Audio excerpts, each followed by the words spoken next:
John Shannon reporting that a memo's gone out to the officials, so just saying pull back, or? A little bit. Now, first of all, we should mention that Hainsey's on the competition committee, and the competition committee in particular had a lot to do with the face-off rules as we see them. Here's the situation with the slashing.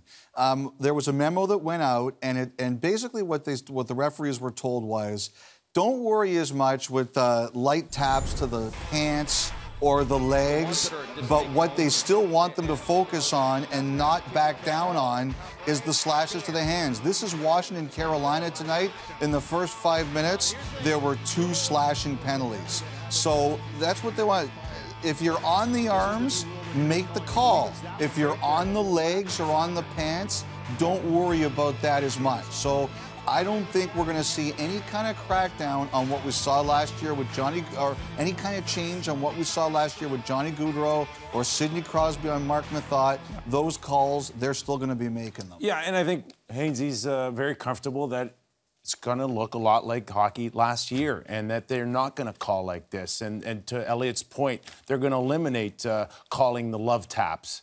When it really all comes down to it, no, with the exception of the hands, okay? And then you're flirting with whether or not you think it's a love tap or not. Just don't be near the hands. This is really all coming down to the fact that Sidney Crosby now will be suspended for slicing someone's the tip of someone's finger, opposed to the argument that Sidney Crosby's slash on Methot looked like something that we saw 20 times in the same hockey game, and it was a freak accident. Now we know Sidney would be suspended for that act. Okay, so why not just call all slashing, whether it's on the pants, the hands? Right? That to me puts the officials in a much tougher position. Now they got to decide, okay, no, that was on the pants, when that's in the same general area. But that's the way the game is officiated, Darren. It always comes down to the official, and it's his discretion.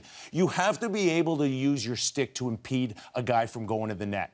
And that means at times I'm going to slash your pants, I'm going to slash you in the shins, I'm going to maybe give you a whack. It's just with what intent. That's where the official has to distinguish whether or not it's a penalty or not, or else, listen, some games in the preseason, boys, unwatchable.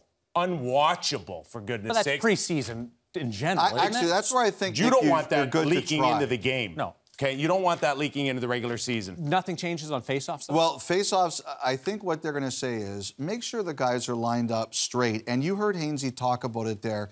There were guys like Paul Gaustad and Vern Fiddler who are great at going down on their knees and winning draws. And what they're saying is, we don't want that. We don't want guys going down their knees. We don't want guys butting their heads. They want skill to win the face-offs, not brute force or trickery. Yeah. And I think that now the biggest mistake though they made, Nick, is that the players felt the message. They knew about the slashing. They felt they didn't know about the face-offs. Be careful. Brute force is actually good for our game a little bit, okay? So we don't want to, we taking all the physicality off of a face-off?